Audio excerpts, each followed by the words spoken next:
A historic peace deal signed with the Taliban after 18 months of negotiations and nearly 2 decades of war in Afghanistan. President Trump weighing in on the agreement. I'll be meeting personally with Taliban leaders in the not-too-distant future. And we'll be very much hoping that they will be doing what they say they're going to be doing. They will be killing terrorists. I really believe the Taliban wants to do something to show that we're not all wasting time. If bad things happen, we'll go back.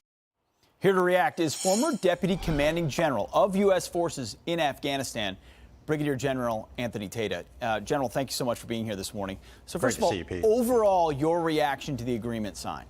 I think this is the president showing very strong leadership and accomplishing what he said he was going to do. This has, been something that the country has needed for several years now. My feeling is that we accomplished our mission a long time ago in Afghanistan by defeating al-Qaeda there and building capacity in the Afghan National Army and Afghan National Police and building capacity in their government, quite frankly, restoring women's rights there as much as possible in an Islamic Republic. And so right now, this is what we've needed, and it's very strong leadership from the president.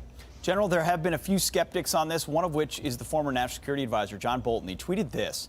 He said, signing this agreement with the Taliban is an unacceptable risk to America's civilian population. He claims this is Obama-style deal.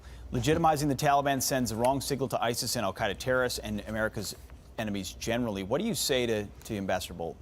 Yeah, I've never understood Bolton's relevance to anything, really. He's a neocon. He's part of the idiocy of the Iraq War. I never understood his appointment in the Trump administration. He's diametrically opposed to what President Trump believes in, and he's just trying to sell books. I think, Pete. He's just irrelevant, and in my mind, he always has been.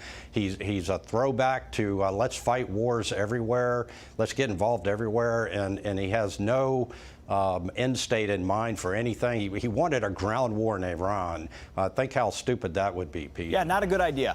General, right. Exit question real quick. What's the key to this peace holding? Because there is reason for skepticism when you're making a deal with the Taliban.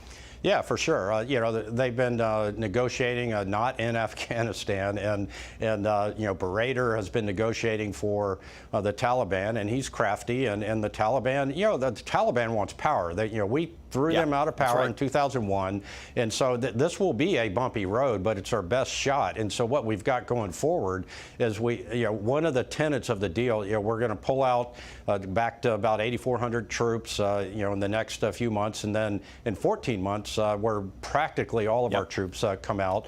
And then there's a prisoner exchange that the Afghan folks are looking for, and from there, we're just going to have to monitor it and going down range. Well, it's going to have to see the evidence, conditions based for sure. General Tata, thank you very much for your time. Appreciate it. All right, thank you, Pete.